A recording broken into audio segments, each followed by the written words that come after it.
mag-assign sa sagwa sang ospital ginalantaw nga dako nga rason nga nakuha sang duwa ka pulis nga nagpositibo sa COVID-19. Maging paidalom sa PCR test ginbuslan sa mga bag-o nga personnel. Si Zen Kilantang nakatutok.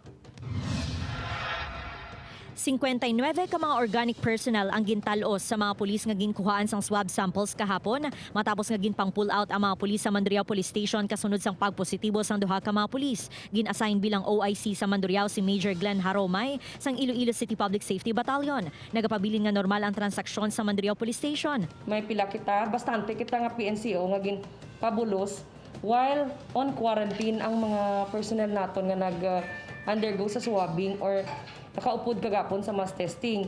Ginpahayag sang ICPO nga dako ang posibilidad nga nakuha sa mga pulis ang kagaw bangod na assign ang isa sa ila sa sagwa sa ospital kag malapit man sa lugar ang ila billeting area.